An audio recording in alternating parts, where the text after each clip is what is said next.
With love, reverence, and gratitude, I offer my prayerful pranams at the divine lotus feet of our dearest, loving, and omnipresent Lord, Bhagavan Sri Sathya Sai Baba. Dear brothers and sisters, loving Sai Ram to all of you, I wish all of you a happy birthday. You may be wondering why I am wishing you a happy birthday. Because Swami has categorically and clearly said on his 50th birthday time that don't celebrate my birthday because he's one beyond birth and death. But he said the time you realize your divinity, manifest the divinity, follow my ideals and teachings, that is the real birthday. So let us resolve that we will realize, manifest the divinity within us and practice his teachings. And also I am wishing you happiness, happy birthday, because Swami says, don't wish me happy birthday, because I'm always happy. Every second I am happy, because I am Ananda Swarupa. Bliss is my food, as is sang in the song. So here we are also Ananda Swarupa, but we don't realize that. That is why Swami gave us a commandment that we should be happy. And you just heard the 108 names of Bhagavan.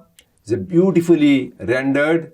I congratulate the people who have done this for their dedication, devotion, and the visuals are so beautiful, very appropriate and nice for the corresponding names. In these 108 names, one of the names is Ananta Nuta Kartrune Namaha. That means the Lord who is praised infinitely. Why? Why he has infinite praise? Because his glory is infinite, his love is infinite, his compassion is infinite, his creation and works are infinite. So in these 108 names, you will see the glimpses of Swami's glory, his mission, his love for all devotees and the whole humanity. I will just briefly touch few of the salient names which will give you a glimpses of what Swami is. First group of names which says Shri Sai Avatara Murtaye Namaha, Adi Purushaya Namaha, Adi Shaktiye Namaha, Murti Traya Swarupaya Namaha, Shirdi Sai Abheda Shakti Avataraya Namaha. All these attributes say that he is the incarnation of love, that he is Lord Shiva, he is the Shakti, he is the Trinity, Brahma, Vishnu and Maheshwara, and he is Shankara. But ultimately he says, Avyakta Rupine Namaha, is also the unmanifest reality, the Brahman himself. So he is all names and forms, at the same time he is Avyakta Rupine, unmanifest. That is the group of names. You can go on and on. The second thing is gives the attributes of the avatar. No, God is Nirguna Nirakara. As I said, he has no attribute. But here, for our sake, he comes with attribute. What? He is Satya Swarupaya Namaha, Satya Dharma Parayanaya Namaha, Prematmane Namaha, Premamurtaye Namaha, Anandaya Namaha. So he has got these beautiful qualities. He is the embodiment of truth, Dharma. He is embodiment of love. He is embodiment of bliss. That is what he is. He is embodiment of bliss. And he is coming to give us that. That is, you need to remember these attributes of Bhagavan, the one who is beyond any attributes. Next set, I would like to touch how he is ready to give everything. That is what he says. Sarvabhishta Pradaya Namaha. He gives you all the desires you want.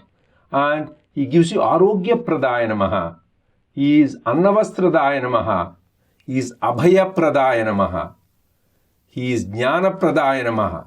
That means he is come to give us the worldly needs he meets, like he gives us food, he gives us clothing, he gives us good health, and more importantly, he gives Abhaya Pradaya Namaha. He makes us get rid of the fear, makes us fearless. And the most important thing, Mukti Mukti Pradaya Namaha. The liberation itself. He will give us liberation itself. That is the ultimate goal of life. But what does he do in between? We all are having afflictions. Any obstacles, he will remove those obstacles. Sarva Roga Nivarine Namaha. Sarva Badhaharaya Namaha. Sarva Papaharaya Namaha. Sakala Samshayaharaya Namaha. Karma Dhvamsine Namaha. So he gets rid of all the obstacles. He gets rid of our sins. He gets rid of our karmas. He gets rid of our sickness, our afflictions, and all these things he gets rid of it. But more importantly, the underlying basis he will get rid of. What? Karma Dhvamsine Namaha. Why are we born? Because of our karma. He will destroy the karma.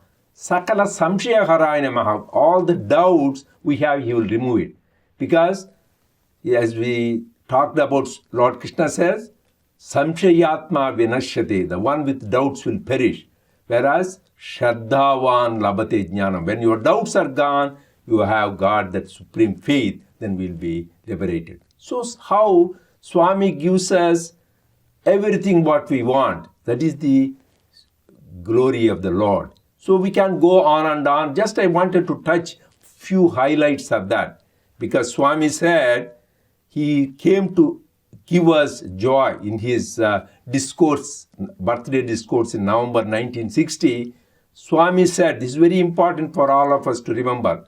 Swami said, I came to give you joy here, joy hereafter, and the everlasting joy. That means Iha Para Sukham. That means here, hereafter, and everlasting joy.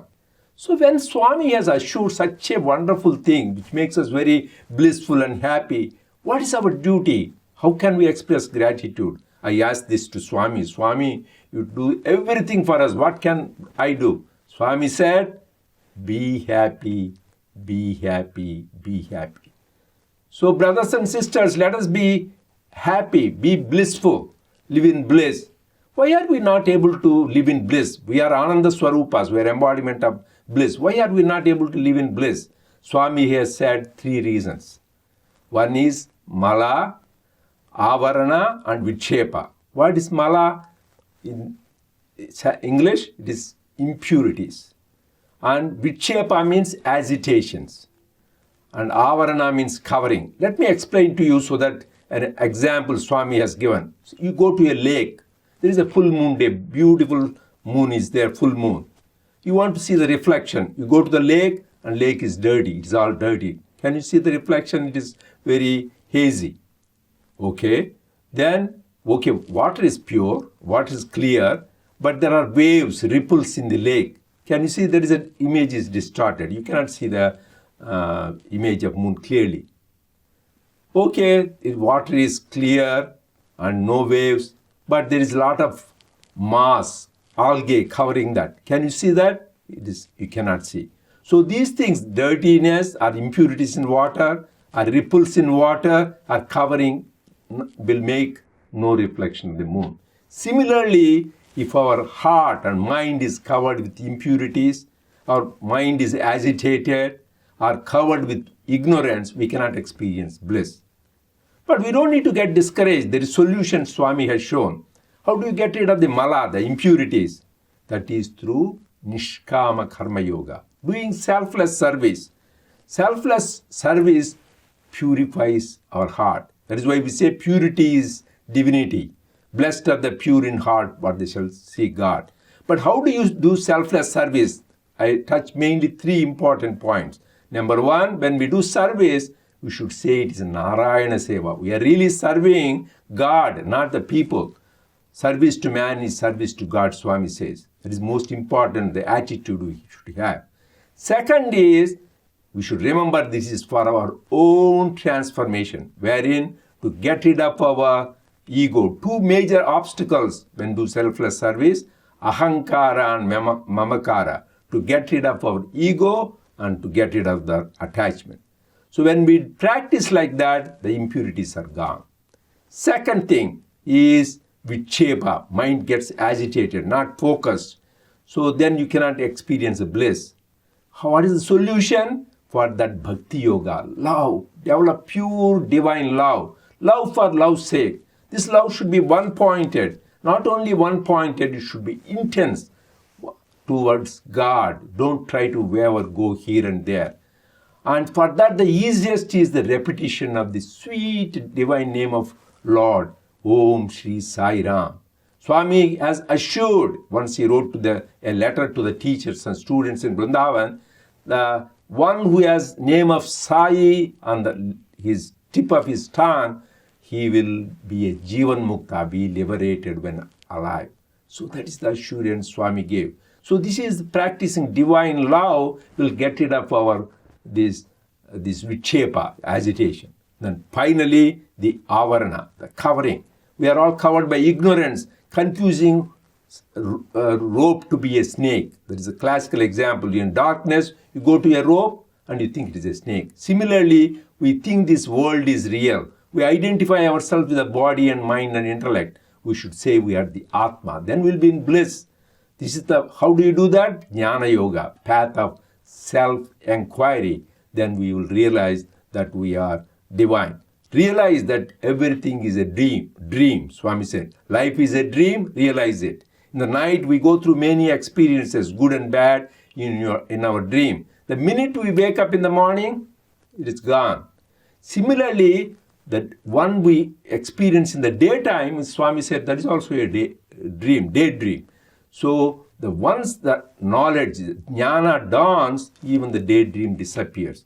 Once I asked Swami, if this is also a dream, then you are also a dream. Then Swami said, no, I am there in all the states. That is, I am there in Jagrata, waking state, and Swapna, dream state, Sushupti, deep sleep state, and Turiya state. That means that I consciousness which is there throughout. That is what we are. That we are that Atma. Then we will be in bliss. So let us intensify our sadhana, integrating these three yogas, Karma Yoga, Bhakti Yoga, and Jnana Yoga, which Swami has shown, so that we get rid of all these obstacles and realize our true nature, which is bliss itself. Jai Sai Ram.